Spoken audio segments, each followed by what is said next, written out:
추경호가 이재명 대표의 무죄 판결에 대해 이렇게 말했습니다.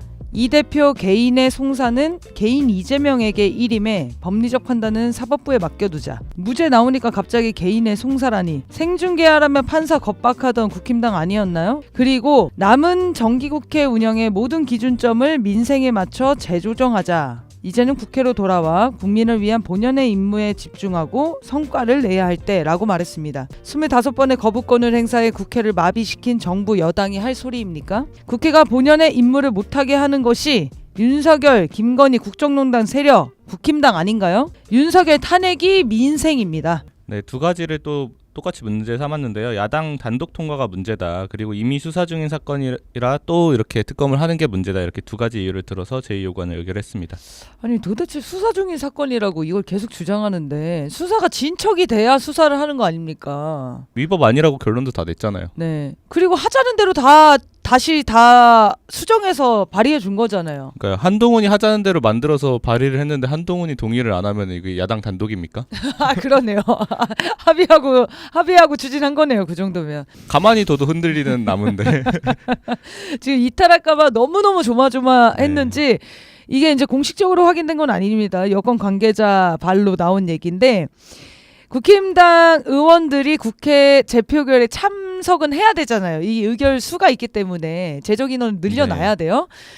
다 참석은 할 건데 이제 무기명 투표기 때문에 저번에도 4표가 이탈이 됐으니까 앞으로 너무 불안하잖아. 그래서 아예 기표소에 들어가지 않고 투표용지를 받은 다음에 바로 그 자리에서 투표함에 넣겠다는 겁니다. 야, 3.15 부정선거와 버금가는 일 아닙니까? 찌질하기 그지없습니다. 이렇게까지 서로를 못 믿는데 어떻게 같이 당을 해요? 한동훈만 글을 쓰다가 한동훈이라는 이름으로만 글을 쓰다가 당원 게시판에 1일 3개 게시물 제한이 걸린 날이 있었다는 거예요. 그게 도배 9월 10일. 방지를 위해서 이제 그런 제도가 도입된 거죠. 뭐 자연스럽죠. 근데 그 다음부터 바로 그날부터 부인, 장인, 어머니, 딸이 다 등장했다는 겁니다.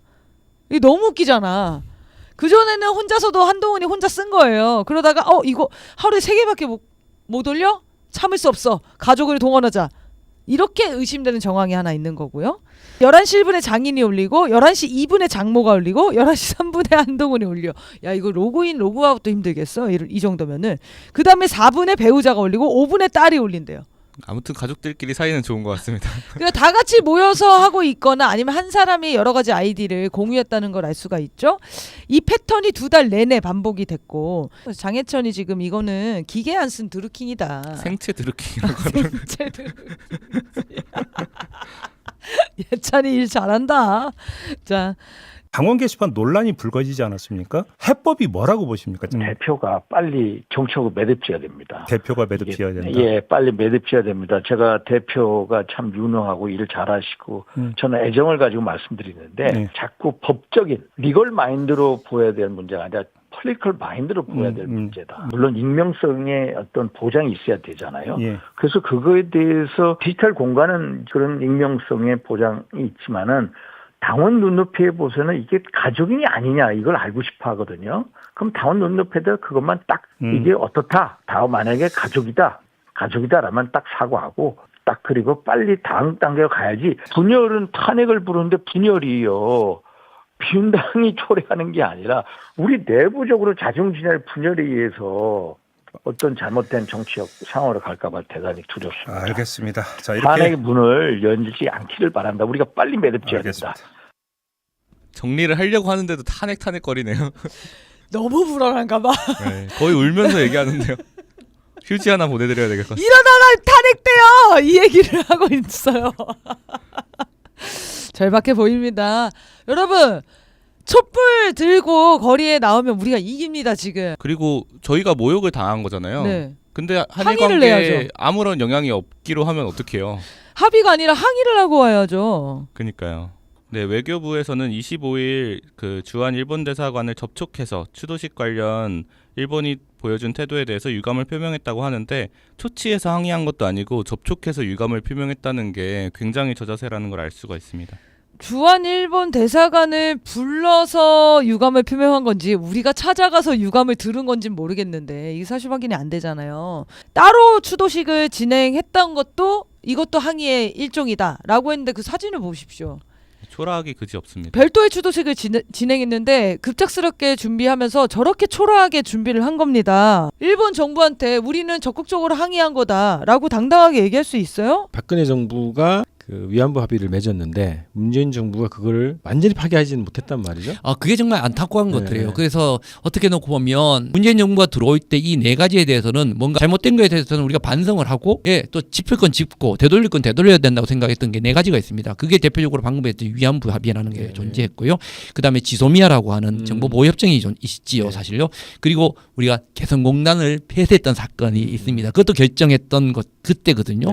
그리고 네 번째가 사드 배치에 관련된 내용입니다, 사실. 하지만 그때 있던 장관이나 이런 사람들은 명쾌하게 그에 대한 책임을 져야죠. 그런데 뭐 그 사람들 사실 학교 가서 다 교수짓 하고 있고 다 그렇잖아요. 그리고 그것에 대한 프로세스에 대한 검증을 안 했던 게 아니에요, 사실요. 검증을 했죠, 사실 했는데 정확히 놓고 보면 그 네 가지에 대해서 지난 문재인 정부가 뭔가의 조치가 있었어야 되는데 그런 것들이 못했죠. 단죄해야 된다고 생각은요, 사실 어떻게 놓고 보면요, 단죄해야 되는데 그런 것들이 없으니까 적폐들이 다시 나오는 거예요. 정확히 안 했기 때문에 정권을 뺏길 수밖에 없었던 거예요, 사실요. 저는요. 우리의 착각하고 있는 것 중에 하나가 이렇게 하면 우리의 국익이 올라가고 우리의 뭐 위상이 올라가고 이래 생각할지 모르겠지만 저는 오히려 대부분의 국가들이 소위 이런 어떤 대한민국을 오히려 대단히 가볍게 보고 우습게 볼 가능성이 저는 많다고 생각해요. 지금의 전황 자체에 놓고 보면 저는 되게 안타깝다고 생각해요. 결국 우리가 1950년도에 전쟁을 경험했죠. 우리의 동족 상전의 비극을 경험했는데 만약에 북이 정말 참전을 했다고 한다고 하면 이미 우리의 포탄에 의해서 북의 병사들이 죽는 거 아닌가요? 이미 지원을 했기 때문에. 그런데 여기에 진짜 공식적으로 살상 무기를 보내서 우리가 보내는 살상 무기에서 북의 병사들이 죽는다? 그러면 진짜 파병을 해서 우리 남과 북이 물론 같은 전선이 있을지는 모르겠지만 가서 총질을 해야 된다? 그런 생각을 하는 것 자체가 되게 이상한 거 아닌 건가요? 제가 이제 외국에 나가서 이렇게 하다 보면 가끔 이런 얘기를 가끔 듣는 적이 기억이 났어요. 그러니까 막 북의 그 세미나나 이런 데 가서 가끔 가다 보면 여러 명이 같이 가서 보면 북에 대해서 근본적인 사실 팩트가 아닌 것들에 대해서 뭐 예를 들면 북의 어떤 뭐 경제란이 어떻고 무슨 인권 문제가 막 이렇게 떠들고 도발이 어떻고 막 떠드는 사람도 있는데 그러면 막 좋아하는 사람도 있을 수 있어요, 외국 사람이. 근데 한편으로 저녁에 술 먹고 이렇게 하다 보면요, 저 툭 치면서 이런 얘기예요. 야, 너희는 왜 같은 민족이고 동일이라고 하면서 왜 그렇게 못 잡아먹어서 형제끼리 그날 일 그지기를 지키냐? 얼굴이 빨개져요. 사실 그들은 속으로 그렇게 생각하는 사람도 있다고 저는 생각해요. 아유, 바보 같은 새끼들. 지들끼리 싸우는데 그 이야기를 밖에 나와가지고 저렇게 헐뜯고 앉았다. 이런 이야기를 하거든요. 북은 밖에 나가서 우리 비난하는 경우가 거의 없었거든요, 사실요. 그러니까 그런 거 보면 참 좀 부끄럽다는 생각이 많이 들어요. 제가 말씀드리는 게 힘의 평화가 아니고 힘이란 불안정이고 힘의 위기죠. 오히려 가중시키고 있는 거고요. 근데 재밌는 건 뭐냐면 제가 북의 전략가라면 뭐 이대로 하는 것이 그냥 의미가 있다고 저는 생각하는 게 아까 말씀드렸듯이 이번 정부는 아까 국내적으로 대단히 어려운 이런 상황에서 벌어진다고 한다면 결국 시선 돌리기를 하고 있다면 가장 좋은 카드는 뭐겠습니까? 북이한 게 뭐 써주는 게 제일 좋거든요. 계엄 이야기도 막 나오고 했지 않습니까? 뭐 가장 좋은 건 그런 거거든요, 사실요. 시나리오가 제일 멋진 시나리오죠. 그러면 우리 입장에서는 저쪽으로 하여금 예전에 그랬잖아요. 이 민간단체에서 날리는 것들을 그냥 놔두면 날아가면 저쪽에서 고사포를 쏴가지고 만약 그 고사포가 우리 편에 떨어지면 결국은 대응 사기 하고 그럼 저쪽에서 먼저 쐈던 게 되는 거죠, 사실요. 총 한번 쏴주기를 바라는 그런 거잖아요. 96년처럼. 총 한번 쏴주기를 바라거나 아니면 오발이로 터져가지고 이게 그래서 이 상황을 물타기를 바라는 이런 상황이 벌어졌을 수도 있을 거예요. 참 재밌는 게 안 물어요. 북에서 반응을 하지 않는다. 미끼를 안 무는 것 같아요. 특히 뭐 사실 지난번에 그것도 마찬가지지만 무인기 사태도 저는 마찬가지를 하고 웬만하면 물어야 되는데 그러니까 얼마나 안 물면 무인기를 보내까지 물어서 북이 이 미끼를 무이게끔 만들려고 하는데 담화는 세게 내고 있거든요. 그러니까 그 담화만 내고 보면 다음 날이든 북이 한 방울 쏠 것 같은 느낌이 팍팍 드는데도 불구하고 안 해요. 북이 행동으로는 확 옮기지 않고 있거든요. 얄미울 정도로. 아마 저는 뭐 우리 정부 입장에서 보면 얄미웠을 텐데 저는 간파하고 있다고 봐요. 저는 간파하고 있다고 봐요. 너희들이 아무리 저렇게 해봐 나 미끼 안 물어라고 하는 것 같아요. 그래서 북은 이걸 통해서 남쪽이 미끼를 무이기를 바라는 것 같아요. 저는 우크라이나 전쟁뿐만 아니라 깨질 가능성이 저는 대단히 많다고 봐요. 제가 왜 이야기 드리면 깨지면 이번 정부는 쪽박 차는 거예요. 그러니까 왜냐하면 그걸 올인해 놨잖아요. 한미일 이런 게 다 올인해 놨거든요. 정말 내가 돌격대장 돼가지고 진짜 인정받아가지고 한번 해보겠다는 식의 쉽게 말하면 예. 그래서 막 국내 정치적으로 아무리 문제가 생기더라도 국외 정치적으로 내가 인정받고 되면 누가 나를 쫓아낼 수 있어 뭐 이런 그런 생각도 있었던 것 같다는 생각을 해요. 이제 안보 인선이 끝난 상황에서 마이크 라이츠도 마찬가지고 알렉스 원 같은 경우에도 보면 이 사람들은 한미 동맹자가 아니에요. 패싱할 가능성이 많은 거죠.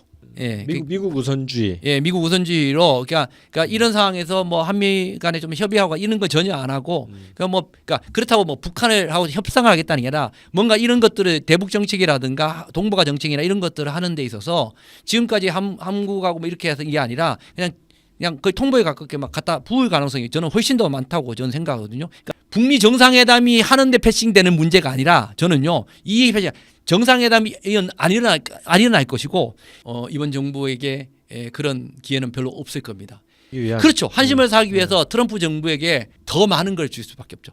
다음 정부가 누가 들어오든 간에 정말 되돌릴 수 없는 정말 빼도 박도 못하는 이런 것들 헉헉거리는 그게 방금 말했듯이 군사 안보적인 측면을 넘어서서 경제적으로 진짜 미국에다 공장 다 지어줘야 될 수도 있고요. 반도체 공장 다 옮겨야 될 수도 있고요.